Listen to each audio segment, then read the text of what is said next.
There is a legitimate moment where Godzilla and Kong share a glance, and it's pretty clear that they're communicating until next time, motherfucker.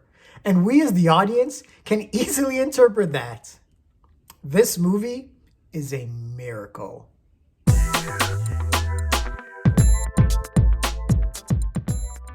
Godzilla vs. Kong is directed by Adam Wingard, but fuck it, who cares?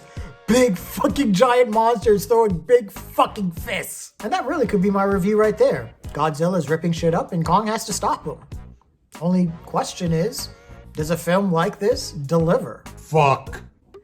Yes. I think I've already dropped more F-bombs in this review than all my other ones combined. But man, this movie is hype! This is a spoiler review, so go watch Godzilla vs. Kong first, then come back here and watch the review. This is your last warning. So this is a direct sequel and culmination of all of the Apex/Monarch movies, the Titan films that Warner Brothers have produced, starting with 2014's Godzilla, Kong, Skull Island, then Godzilla, King of the Monsters. So basically, I'm a fan of all of these monster movies, and I'm just a fan of monster movies in general, so the bias is real, and I freely admit that. I get that the 2014 Godzilla really didn't show a whole lot of Zilla. I get that Bryan Cranston probably should have been the main character instead of Aaron Taylor Johnson. I get that Godzilla, King of the Monsters probably showed too many monsters for Godzilla to take out, and that killing off Ken Watanabe's character was pretty dumb. Now, I wouldn't change a thing about Kong Skull Island. Kong versus Sam Jackson? I would snort that shit every day like a yuppie partying like it's 1985. Point is, give me my monsters, you'll get my money. I love that Godzilla vs. Kong doesn't waste any time, as Godzilla just shows up within the first 10 minutes of the movie at an Apex facility in Florida and just tears shit up. Let me just add real quick. If you are one of those people that have a problem with movies killing off hundreds, maybe thousands of anonymous people, like Man of Steel or pretty much any disaster movie, Get out of my review. this opening scene of destruction is glorious. One of the things that these Titan films from Warner Brothers have gotten right is the sense of scope and scale of the kaiju. We really understand and really believe that these are 50-story monsters that are just towering over everyone and just destroying everything, and really the only reason that humanity exists is Godzilla's mercy. Now, it is established that Godzilla only attacks when provoked, so that is the big mystery of the film. Why is Godzilla attacking, and what is provoking him? This is where Kong comes in, and let me just say that Skull Island, sponsored by Under the Dome, is actually pretty inspired. Now, trying to keep a 50-story gorilla trapped in a compound of that kind isn't really going to last very long. We're then introduced to Rebecca Hall and Kaylee Hoddle as a scientist and her deaf adoptive daughter who communicates to Kong via sign language. Oh gee, I wonder what one of the big twist reveals will be. I really enjoyed the dynamic between Rebecca Hall and Kaylee Hoddle. I really believe that they cared about each other, and I really believe that they, especially Kaylee Hoddle, cared about Kong. And that is of the utmost importance because Kong is framed as the protagonist of the film, and as a non-human CGI character, we do need to have some sort of emotional anchor. So if Hoddle's performance didn't work, a lot of this movie wouldn't, so I really have to praise her for her performance in this, and I am really looking forward to seeing what else she is able to do in her career. She is just starting out. Meanwhile, and I admit, there's a lot of meanwhiles in this movie, Brian Tyree Henry plays an Apex Cybernetics employee who hosts a podcast spouting out a bunch of conspiracy theories, and he does discover something that Apex is working on that is important to the plot. Meanwhile, Millie Bobby Brown from Stranger Things and from Godzilla King of the Monsters enlists help from her friend Julian Dennison from Deadpool 2 and the Christmas Chronicles 2 to head over to Pensacola to meet with the podcast host and hopefully solve the issue of why Godzilla attacked this Apex facility together. Now, Millie Bobby Brown and Kyle Chandler are both in this film really only to serve as the human connecting threads between the Godzilla movies and the King Kong movies.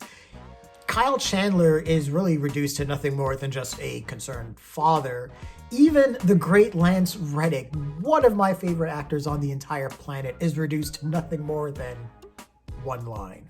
Millie Bobby Brown is given a little bit more to do, but even at the end of the movie, she even is a passive character.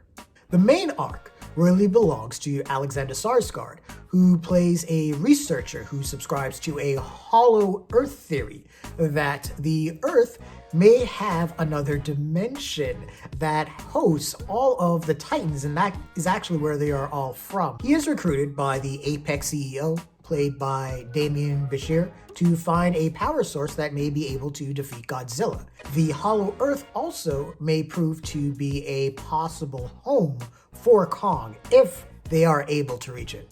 Bashir is basically playing generic CEO supervillain 4937, but he does provide the most satisfying and hilarious moment in the movie. And if you saw Godzilla vs. Kong,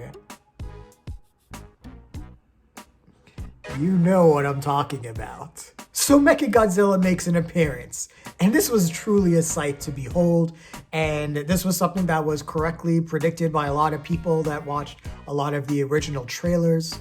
But it was still like watching someone give Michael Bay lessons on how to correctly present the Dinobots.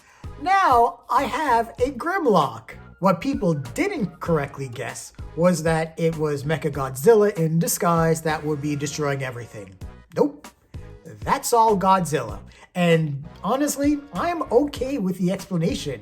Basically, Godzilla knows that Mechagodzilla exists. Godzilla is an apex.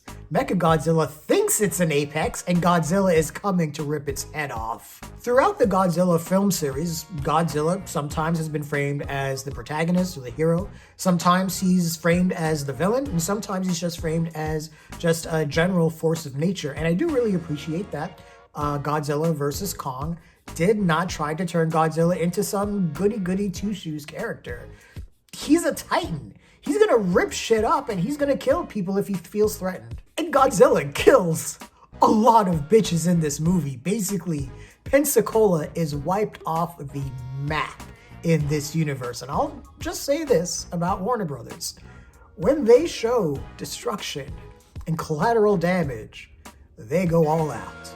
I love the look of this movie. I just love the look of the lights, how bright they shine. Adam Wingard and his special effects team really did a great job putting everything together. The production design of neon Hong Kong, I just love the look of that compared to the look of Hollow Earth, which I love. I just love the idea itself of Hollow Earth, and I am very excited about the prospects of what the Hollow Earth dimension could mean for the Titan universe moving forward. And when the Hollow Earth theory is introduced, this franchise goes from straight up kaiju monster movie into science fiction.